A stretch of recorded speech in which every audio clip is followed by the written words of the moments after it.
Olá pessoal, estou de volta aqui nesse canal para falar sobre educação financeira, sobre investimentos. E eu vou fazer questão da gente ter dois vídeos, né? Esse é o primeiro, a parte um, e teremos a parte 2. Exatamente para tratar dessa questão do processo de investimento e atendendo a um dos nossos seguidores que pergunta, agora com a redução da taxa Selic para 2%, né? O que eu faço com o meu dinheiro que está na poupança? Essa é uma pergunta que talvez esteja incomodando muito dos brasileiros que são pequenos ou grandes poupadores, né? O que eu faço agora? E para isso eu fiz questão de gravar esses dois vídeos, agora a primeira parte e a segunda parte, para dar alguns encaminhamentos que vocês podem ter para que possa assegurar que aquele dinheiro suado que vocês ganharam e que sacrificadamente pouparam, né, possa ter uma rentabilidade que justifique, né, todo este sacrifício. Eu queria começar dizendo o seguinte: a primeira coisa que eu falo sempre antes da gente fazer o processo de investimento é exatamente ter uma reserva de emergência. Essa reserva de emergência, como já falei aqui em outros vídeos, ela corresponde a 6 ou 12 meses de suas despesas mensais. Então, se você tem uma despesa mensal de R$ 5.000, a sua reserva de emergência seria de R$ 30.000. A reserva de emergência, como o próprio nome já diz, é exatamente aquele dinheiro que você tem guardado para as situações inesperadas ou para aquelas situações que não estão dentro do seu radar e do seu planejamento, como por exemplo desemprego, uma doença na família, uma necessidade de trocar a geladeira. Então são situações que aparecem no cotidiano, mas que não estão programadas como despesa para os próximos meses. E aí, quando você tem a reserva de emergência, você evita o autoendividamento, ou seja, você evita contrair empréstimos devido a uma situação de emergência que foi criada. Para a reserva de emergência, a gente já conversou aqui como é que a gente faz, onde aplicar, qual é o objetivo. Até porque para a reserva de emergência eu não tenho que me preocupar com a rentabilidade do dinheiro. Eu tenho que me preocupar com a liquidez, ou seja, a possibilidade de eu transformar aquele dinheiro que eu depositei em determinado ativo novamente em espécie, em dinheiro, para que eu possa utilizar exatamente diante da minha necessidade. Então, para a reserva de emergência, continua sendo a poupança, continua sendo o Tesouro Selic, continua sendo o fundo de renda fixa, um fundo de DI, né? Continua sendo uma conta remunerada em qualquer fintech. Ou seja, aquelas possibilidades que não têm grande rentabilidade, mas que garante a você uma liquidez onde você, quando precisar, pode imediatamente buscar. Mas quando você já supera essa fase da reserva de emergência, não está endividado, porque se você estiver endividado, a primeira coisa que você tem que cuidar na sua vida financeira é controlar esse endividamento. Não adianta você começar a investir, a querer pensar no futuro, a garantir uma possibilidade melhor no futuro, se antes que você pague suas dívidas. Passada essa fase, você não está endividado, você consegue guardar uma parte do seu salário ou daquele rendimento que você tem todo mês, aí sim você tem que começar a pensar em investimento. E por que pensar em investimento? Pensar em investimento porque nós sabemos muito bem como é que é a situação da Previdência Social no Brasil. Muda a cada dia e a gente sabe que cada vez mais está mais difícil.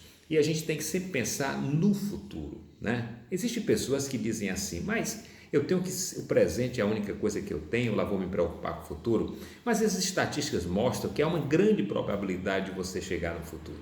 Não só chegar, mas chegar até os 75, aos 80, 85 e aí por diante. O Brasil aumentou muito a sua longevidade. E se você chegar nesse futuro, você vai precisar de uma condição econômica, financeira, para que você possa ter uma terceira idade tranquila e saudável. Porque com a terceira idade, você aumenta a sua despesa com plano de saúde, com medicamento, necessita fazer alguma reforma na casa para garantir uma melhor segurança e mobilidade.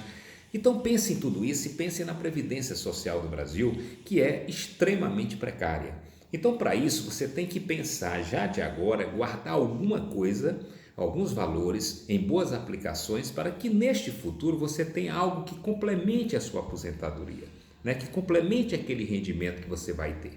Porque após essa fase passado este período, né, de vida ativa, você possa desfrutar com mais serenidade, com mais tranquilidade.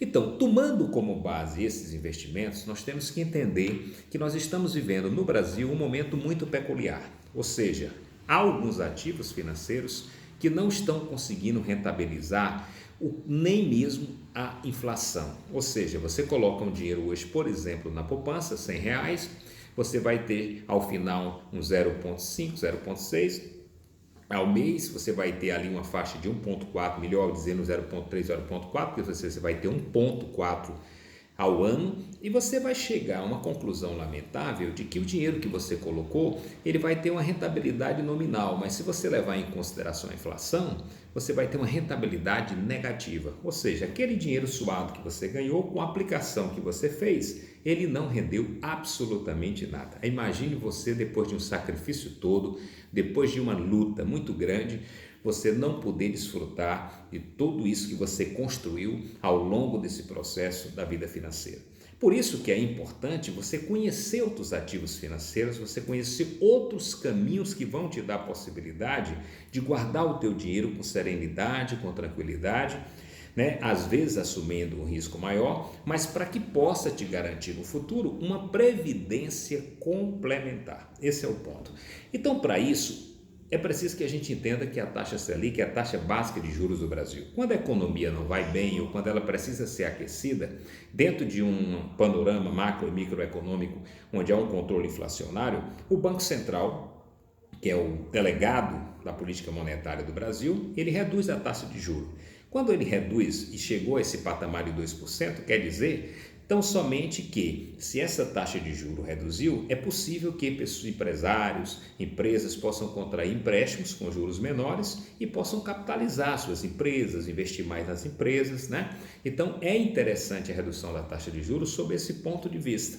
Não para a rentabilidade dos ativos de renda fixa, que é uma lástima, mas para a economia do país, para tentar soerguer a produtividade, o crescimento industrial das empresas, é importante que uma taxa de juros seja singela para que garanta a possibilidade do empreendedorismo. Por sua vez, a taxa de juros do Brasil chegou ao seu patamar histórico de 2%, a menor taxa no seu patamar histórico. Mas, por outro lado, com essa taxa de juros, como os maiores ativos de renda fixa, como o caso da poupança, como o caso, por exemplo, das LCIs, LCAs, CDBs, eles são indexados a partir da taxa Selic, né? A partir do CDI, que tem como componente base a taxa Selic. Aí, neste caso, com 2%, essa rentabilidade fica em 1,7, 1,6%.